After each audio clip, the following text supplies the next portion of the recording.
So first of all, hello everyone. It's a pleasure to welcome you to my presentation. Today I'm going to be sharing my experience that I've gained during the research on a maturity model for CTI and the results of my project. But before we dive in, I'd like to thank first the organization for inviting me to speak at the event and all of you who decided to listen to it. So I'd like to start this session with a short introduction to the maturity models, their foundational concepts, and design principles. While presenting the theory, I will also offer a practical perspective drawn from several months of working on the project. Therefore, we will also navigate through the various challenges that I've encountered during my project. But I also want to share the strategies that helped me to overcome the obstacles that I faced. Finally, I will also demonstrate how you can leverage my model to enhance your cyber threat intelligence capabilities as well.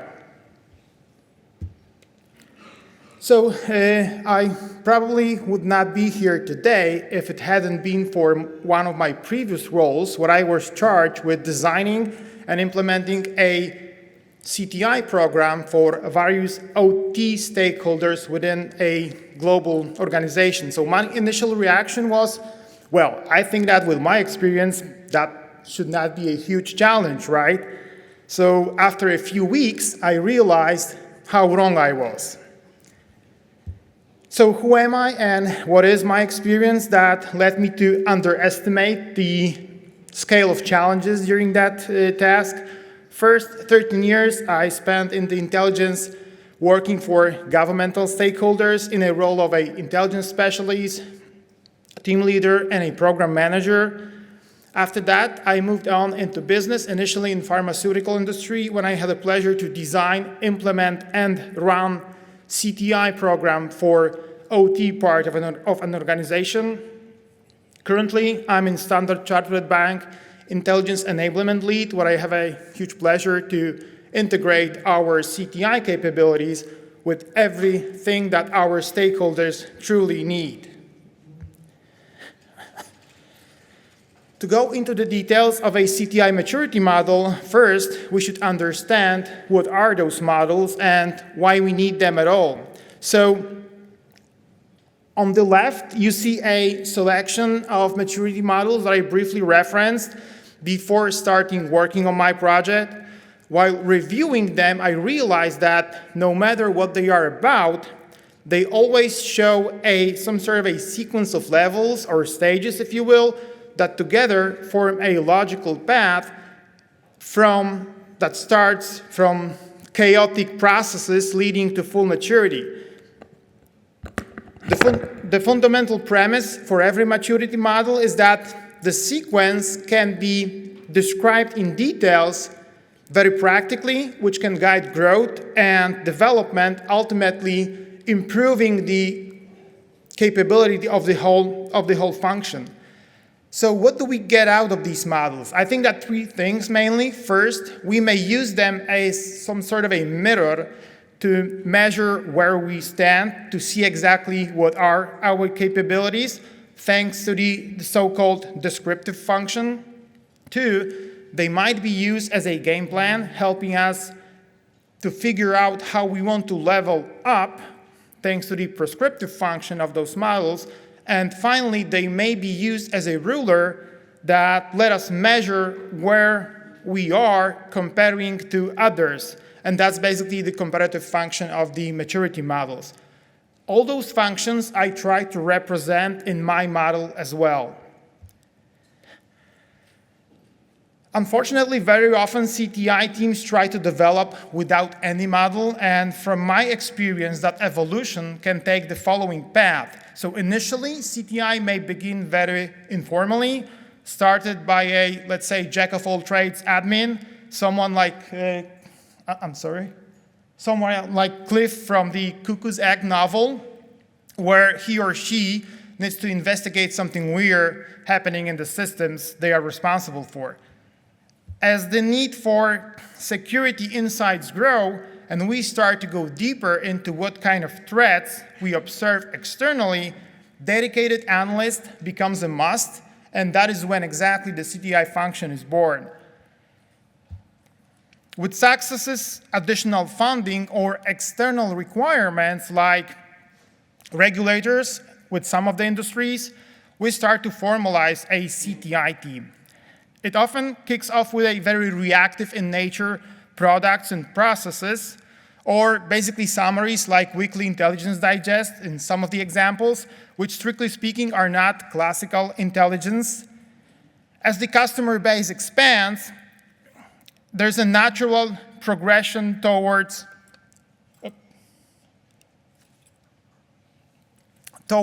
diversifying operations to fulfill the needs of different stakeholders.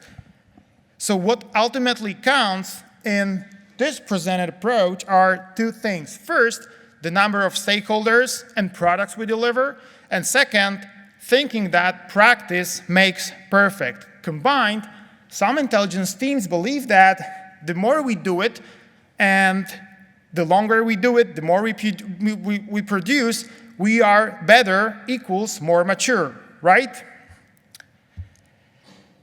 So in my opinion, not necessarily, because practice does not makes perfect, but it only makes persistence. Therefore, if we want to mature CTI, we need to get out of the comfort zone and start to think and act more comprehensively. First, by trying to imagine what is a mature CTI, but the question is, how can we do that? Because this is a presentation about CTI. Of course, I couldn't do that without our favorite intelligence cycle, but seriously, when I use that in the context of maturity, it helped me to visualize on a very high level what is the desired state of everything that intelligence does. So here's a snapshot what CTI maturity means to me, and you will find that reflected in my model as well. So first, when it comes to direction and planning, I believe that mature CTI is well-known and integral part of the organization, and it's tuned to its needs and protect what really matters, thanks not only to knowing the stakeholders' needs, but the organization itself. With the collection and process, we should have optimized collection management framework with most of the heavy lifting done by automation.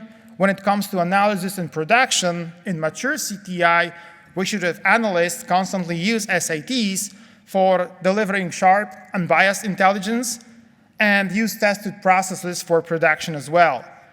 Dissemination should be powered by technology because then it is ensured that our intelligence gets what it's needed in time.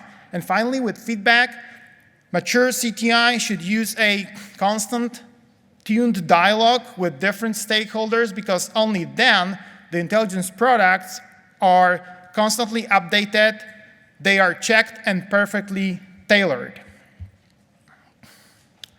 So zooming out to that high level, I grasped the strategic aim and vision for my CTI project through the lens of the intelligence cycle. So now the real question was how to get there. So recognizing that maturity models build up step by step, I was set on crafting something which is actionable and user-friendly to basically create a roadmap that anyone could follow. And I also wanted to use both those functions like prescriptive and descriptive mentioned at the beginning to facilitate the implementation. There were a few challenges, of course. Some veterans I know with especially long or too long, I would say, experience in intelligence say that it is such a complex field that it defies the lines of any model, especially in CTI, where many layers that add to its complexity, like the ever-shifting threat landscape, the scope of research and operations that we need to do, from geopolitics to technical research, the sheer volume and complexity of data that we need to ingest, process, analyze, spectrum of stakeholders that we have, from strategic planners to hands-on tacticians. That, of course, impacts the variety of products that we need to deliver, from based on technology, automated feeds to in-depth reports and in-person briefings. And that all requires a very diverse, specific set of skills that our analysts should have. But, as those veterans mentioned by me at the beginning highlight, intelligence is more an art than science. We shouldn't bother ourselves with planning too much or designing too much, right? Since we've always done it this way, like they used to say in some organizations, and it works, then why changing that? I agree that intelligence is complex, but I believe that that's exactly the reason why we should have and use maturity models. They could be our compass for navigating change, driving improvements, and balancing the scales of cost against benefits. So therefore, before I started working on my project, I set the groundwork by doing two things. First, I reviewed some of the already existing maturity models, trying to understand how those were made. And second, I tried to identify and analyze key factors that shape CTI function in the organization and influence the performance. So in the first case, what helped me most was seeing how software development organizations define their maturity levels. I decided to explore that more in depth because I believe that certain parallels exist between those two industries, in theory at least. Both should benefit from prioritizing security. So very much like software development should integrate security to safeguard customers, CTI should identify and analyze cyber threats to protect an organization's assets. With data-driven decision-making, whether it's understanding user behavior or analyzing threat actors, both fields rely heavily on data analysis to inform future strategies. The same applies to leveraging technology and collaboration, because success in both industries hinges very much on technology coupled with strong and effective teamwork. And of course, continuous learning and innovation, because rapid changes in technology and cyber threat requires professionals from both fields to keep their knowledge up to date, as well as skills. I know you probably don't see everything which is on the slide, but don't worry about that. Using the fundamentals of software capability maturity model, I created the framework for my model. That required a certain shift from a detailed-oriented approach of an analyst to a broader perspective of a manager. Therefore, my model has three main dimensions, which you can see on the slide. First, that's the organizational role of intelligence and interactions with stakeholders. That's the orange field at the top. Second is the technology and its integration with the intelligence cycle. In the middle one, marked by the yellow fields, and governance and processes at the bottom, the green ones. The easiest to imagine was the first initial stage of CTI maturity, where the intelligence products are an outcome of a very reactive, chaotic activities, not even processes at this stage. Because from processes, very few are actually defined, and success depends mainly on individual skill set and sheer luck. With time, basic processes are established that try to repeat the earlier successes using the same exact approach. That is why I call that repeatable. At the next defined level, processes are documented and standardized not only within CTI, but also across the organization. CTI activities are more proactive with the established roles, responsibilities, and communication channels with different stakeholders. And data and information are correlated in a central hub, which is threat intelligence platform for most of us. At the fourth stage, measured, processes and intelligence quality are understood, quantitatively controlled, and measured. Automation and collaborative workspace also plays a crucial role at this stage within the whole organization. And finally, at the fifth level, which is optimized, continual process improvement is integral to everything that CTI actually does. We should have cutting-edge practices and technology which is fully integrated. The organization at this stage not reacts but anticipates threats and can adapt swiftly thanks to CTI, which is fully aligned with business strategy. Having developed the framework for my maturity model, I began to detail every stage with the intention of creating a tool that is both diagnostic and prescriptive. With the diagnostic approach, my goal was to aid users in performing a self-assessment by clearly defining the observables, let's say, for every stage, which I called controls. With the prescriptive approach, I aim to show how they can evolve and thus provide guidance on how to advance your CTI capabilities while acknowledging that maturity levels are sequential and cannot be bypassed. And for that dual approach, I use the what, so what, and the now what reflective thinking technique. What helped me to fully describe each level. So what encouraged a deeper horizontal considerations. What is the context of that particular control? How is it linked or depends on others? With now what, that was basically a gap that I wanted to bridge, but by thinking about how that particular capability can be improved. It basically shaped what the next corresponding control on a higher level should look like. On the slide, you can see the example of that now what vertical thinking I used to design how certain capabilities in forms of controls can mature. At the bottom left corner, we have one of those controls that, we have one of those controls on the initial phase of the maturity.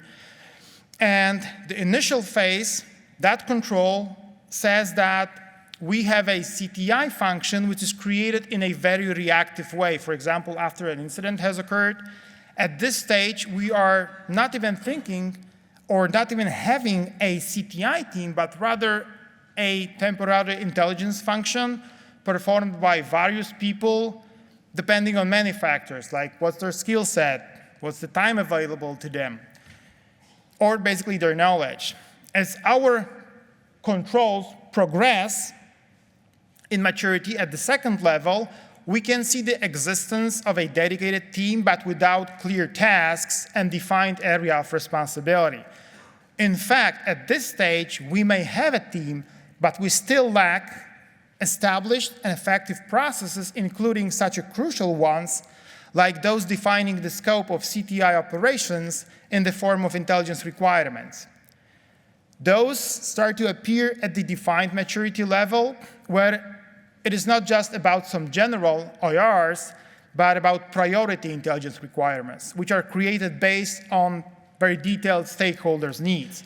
Next, we see that our requirements are constantly updated also by precise data CTI has about its own organization. And finally, at the fifth level, we have the whole process of directing CTI, shaped by mature and constant feedback received from our stakeholders.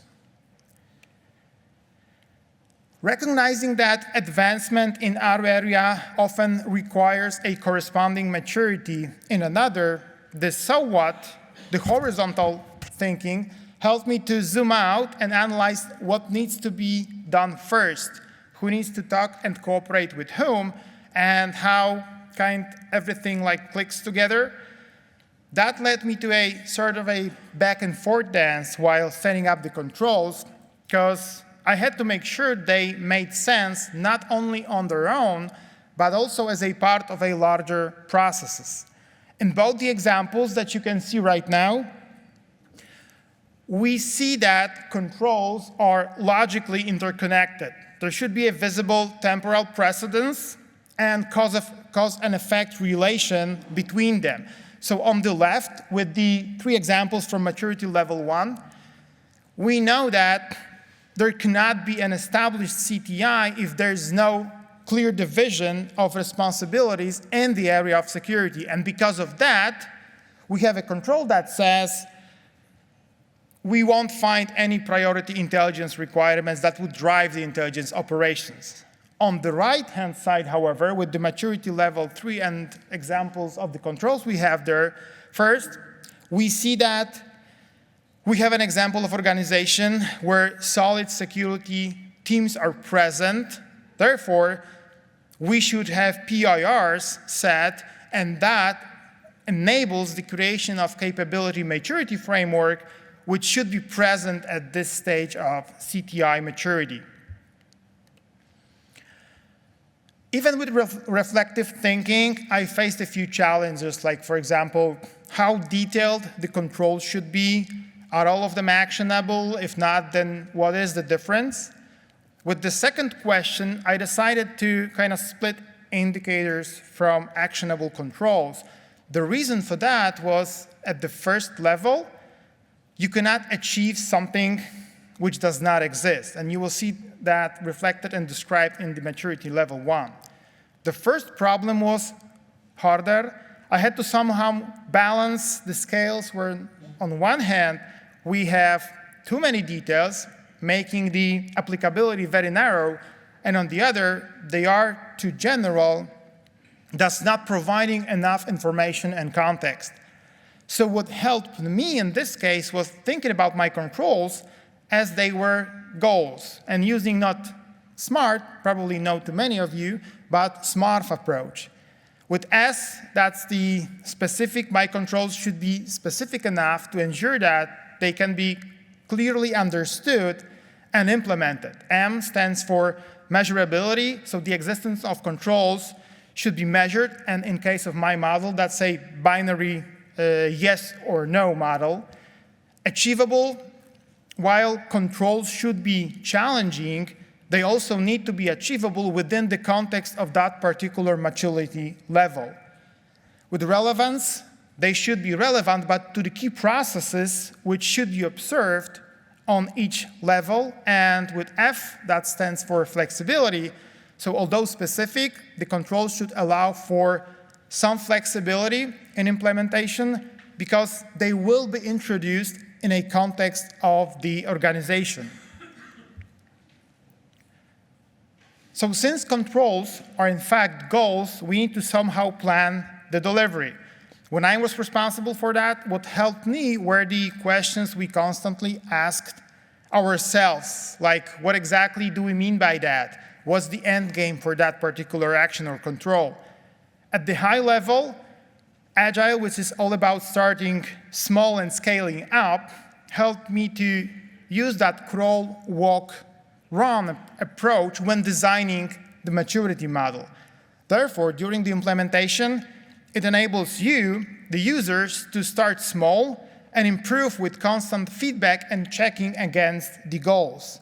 On a very low level, what helped me when I was delivering the controls were the user stories and acceptance criteria that we defined with stakeholders. Those kept me in line with what they truly needed. It is important because we do not build our CTI function in a vacuum. So how did it all end? The months I spent designing the model not only made me older, but also helped me to structure and systematize everything I knew about intelligence, from the planning to actions and beyond. That hands-on approach I tried to bake into the entire maturity model, which has almost 230 actionable granular controls categorized across strategic, operational, and tactical levels and mapped to the intelligence cycle. Together, they illustrate how you can progressively enhance your CTI through the 5 distinct stages of maturity. The whole model is publicly available, so you can elevate your CTI program too. Because my model is a versatile one, intelligence organizations of all sizes and maturity levels can use it. It is flexible because instead of specifics like, for example, exact team sizes, which we won't find there. It has controls like, for example, solid security teams are present with clearly defined responsibilities. And by that, I wanted to emphasize the quality of the processes instead of a, for example, exact headcount. And it's not just for CTI. I see potential for its application across different intelligence domains, thanks to shared fundamentals that we have and universal intelligence cycle. While it might need some tweaking for each unique context, it is adaptable without the need of starting from the scratch. So to get started with the model, you can visit my GitHub and read the README, of course, and download the Excel file. Once you open the Excel file, at the bottom, you will find tabs that break down the 5 levels of maturity. For each level, you will get a complete description, including the maturity state.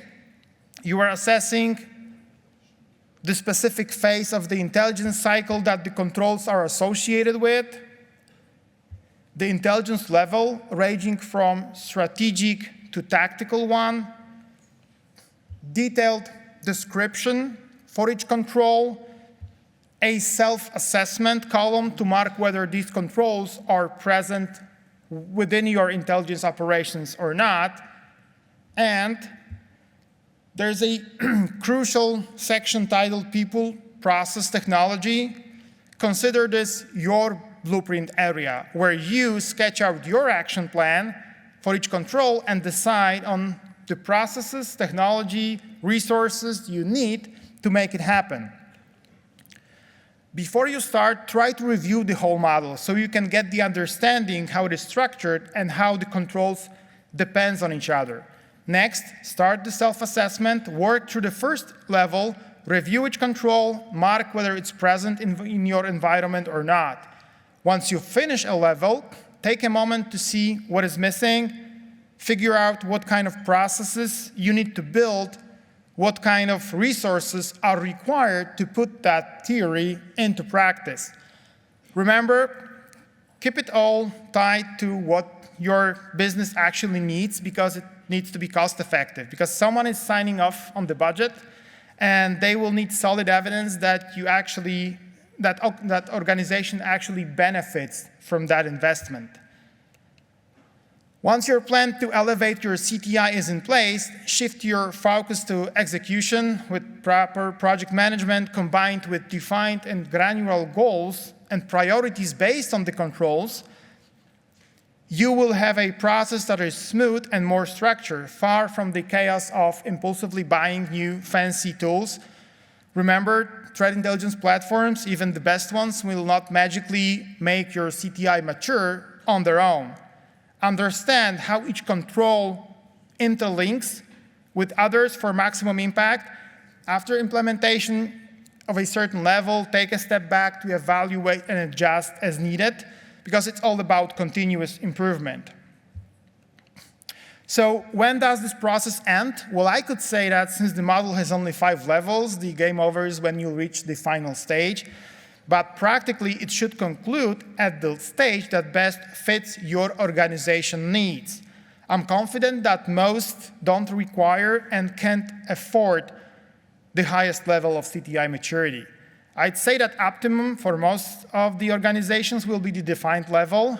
It's then when knowledge and experience of your analysts are integrated with tested processes, technology takes over the data processing and some of the tedious yet important tasks, like identifying newly appeared C2 servers, and solid analytical tradecraft is leveraged in your everyday operations.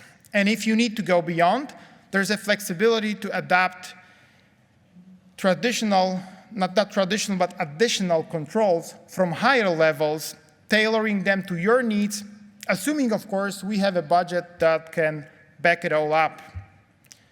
I thank you, everyone.